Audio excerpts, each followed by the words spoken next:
Hi friends, நம்ம இன்னைக்கு என்ன சமைக்க போறோம்னா sardine sambal. ஒரு சிம்பிளான ஃபுட் பட் ரொம்ப டெலிஷியஸா இருக்கும். இது சமைக்கிறதுக்கு ஃபர்ஸ்ட் நான் இந்த ayam brand chili mackerel பாய்க்கிறேன். அப்ப நீங்க பாத்தீங்கன்னா இஞ்சி பூண்டு வந்து நான் என்ன வச்சு அரைச்சேன்னா இஞ்சியும் பூண்டும் சேர்த்து அரைச்சேன். and then கொஞ்சம் மஞ்சள் போட்டேன். இதுதான் அந்த இஞ்சி பூண்டு. அப்புறம் இது வந்து சில்லி பவுடர். அப்புறம் நீங்கள் இதில் பார்த்தீங்கன்னா வெங்காயம், கருவேப்பிலை, தக்காளி பழம், மிளகா, சோப்பு கலர் கொஞ்சம் உரைக்கும், பச்சை கலர் அவ்வளோ உரைக்காது, ஆனால் கொம்புக்கு நல்லாயிருக்கும். அப்புறம் இது வந்து பொட்டேட்டோ.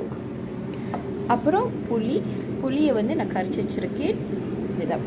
ஸோ இதுதான் அந்த sardine செய்கிறதுக்கு ஐட்டம்ஸ். நீங்கள் நல்லா பார்த்துக்கலாம். ஸோ ஃப்ரெண்ட்ஸ், நீங்கள் என்ன செய்யலாம், ஒரு சட்டியில் கொஞ்சோண்டு எண்ணெய் உங்களுக்கு போதுமான ஒரு அளவுக்கு எடுத்து போட்டுட்டு எண்ணெயை நல்லா காய விடணும். ஸோ இப்போ வந்து நம்ம ஸ்டார்டிங்கில் வந்து நம்ம என்ன செய்ய போகிறோமா, வந்து இந்த பொட்டேட்டோவை வந்து நம்ம ஃப்ரை பண்ணி எடுக்கணும். ஸோ ஃப்ரெண்ட்ஸ், நீங்கள் பார்க்கலாம், பொட்டேட்டோ நம்ம நல்லா ஃப்ரை பண்ணி கொஞ்சம் ஒரு ப்ரௌன் கலர் வந்துன்னா நீங்கள் அதை எடுக்கலாம்.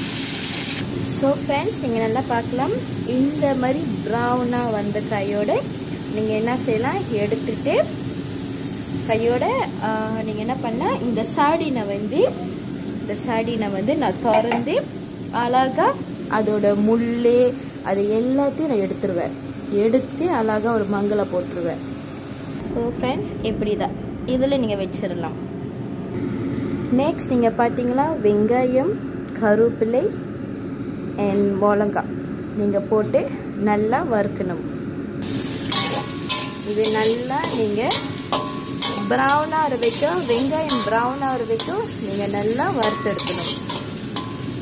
ஒன்ஸ் இந்த மாதிரி ப்ரௌன் ஆகின இஞ்சி பூண்டு அரைச்சி வச்சிருந்து டீஸ்பூன் 2 கரண்டி போடணும். போட்டு நல்லா கிண்டி இஞ்சி பூண்டை நல்லா கொஞ்சம் வேக வைக்கணும். இந்த எண்ணெயில் எல்லாத்தையும் நல்லா கிண்டி நல்லா வேக வைக்கணும். ஆஃப்டர் ஒரு 3 minutes நீங்கள் என்ன செய்யலாம், தக்காளி பழத்தை போடலாம். ஒன்ஸ் தக்காளி பழம் எல்லாமே இந்த மாதிரி வந்து இஞ்சி பூண்டு வாடை எல்லாம் போய் இப்படி இருக்கும். அப்புறம் நீங்கள் என்ன பண்ணலாம், சார்டின், பச்சை மிளகா அண்ட் பொட்டேட்டோ இது எல்லாமே நீங்கள் இதில் அப்படி போடுங்க. போட்டு பாயிண்ட்ஸ் போட்டு நல்லா அதை கிண்டி விட்டுட்டு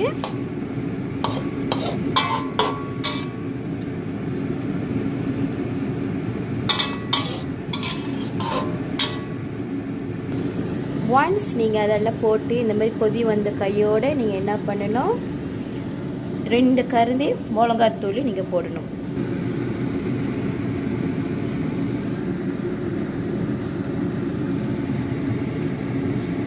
இங்கே 2 கரண்டி போட்டு கையோடு நல்லா கிண்டி விட்டுட்டு இப்படி வரும்.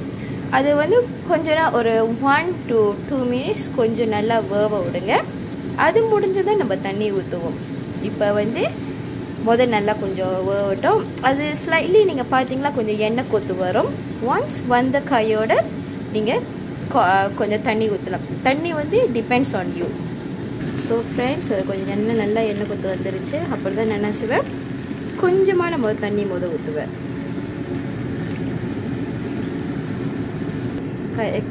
தண்ணி ஊற்றி கையோட நீங்கள் பார்த்தீங்கன்னா இப்படி இருக்கும். இதை ஆக்சுவலி வந்து கொஞ்சம் தண்ணி ஊற்றி கொஞ்சம் நல்லா வேக வைக்கிற காரணம் வந்து போட்டிருக்கோம்.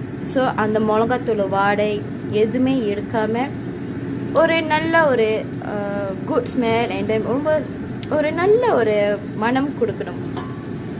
இந்த டைமில் வந்து நீங்கள் வந்து அதை கொதிக்கும் போல் நீங்கள் வந்து கொஞ்சம் உப்பு போடுங்க. ஸோ நீங்கள் வந்து வேறு ஃப்ளேவர் நீங்கள் ஆட் ஆன் பண்ண போகிறீங்களா நீங்கள் பண்ணலாம், லைக் உங்களோட விருப்பம். ஃப்ரெண்ட்ஸ், நீங்கள் நல்லா பாருங்கள், கையோட எண்ணெய் கொத்து வந்து கையோட நீங்கள் என்ன பண்ணலாம், புளி புளி கரைச்சி வச்சுருந்தோம் தானே, இந்த புளியை வந்து நீங்கள் ஊற்றணும். ஆனால் நீங்கள் புளி ஊற்றும் போது நீங்கள் பார்த்துக்கோங்க, எவ்வளோ ரொம்ப ஊற்றிடாதீங்க. பிகாஸ் நீங்கள் வந்து தக்காளி பழம் போட்டிருக்கீங்க. ஸோ புளி வந்து நீங்கள் கொஞ்சோன்னு ஊற்றிட்டு நீங்கள் டேஸ்ட் பண்ணி பாருங்கள். அந்த டேஸ்ட்டை பார்த்த கையோடு நீங்கள் ஓகே இருந்தால் நீங்கள் ஊற்ற வேண்டாம். அப்படியே உங்களுக்கு புளி கொஞ்சம் பத்தில் சொல்லி உங்களுக்கு தோணுச்சா தென் நீங்கள் புளி ஊற்றலாம், ஒன்றும் எக்ஸ்ட்ரா ஊற்றலாம். நான் இப்போ கொஞ்சோண்டு ஊற்றிட்டு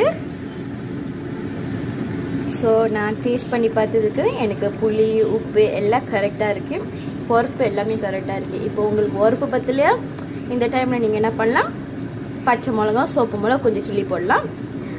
அப்படியே எல்லாமே கரெக்டாக இருந்துச்சா நீங்கள் கொஞ்சம் நல்லா விடுங்க. கொஞ்சம் நல்லா ஒரு 2-3 மினிட்ஸ் நல்லா எண்ணெய் கொத்து வந்து நீங்கள் டேஸ்ட் பண்ணும்போது அந்த சார்டின் கவுள் வடை இல்லாத நீங்கள் பார்த்துக்கோங்க. பார்த்துட்டு நல்லா கொதிக்க விடுங்க. கொதிக்க விட்டுட்டு நீங்கள் எடுத்துடலாம். ஸோ நான் ஒரு 2-3 மினிட்ஸ் நார்மலி வந்து எல்லாத்தையும் போட்டு, பிகாஸ் புளியும் இப்போ தான் ஊற்றினேன், எல்லாத்தையும் நல்லா கொஞ்சம் கொதிக்க விட்டு நல்லா கிண்டி கொதிக்க விட்டுட்டு ஒரு 3 மினிட்ஸ் கழிச்சு நம்ம எடுத்துருவோம். ஸோ ஃப்ரெண்ட்ஸ் நல்லா பாருங்கள், எண்ணெய் கொத்து வந்துருச்சு. ஸோ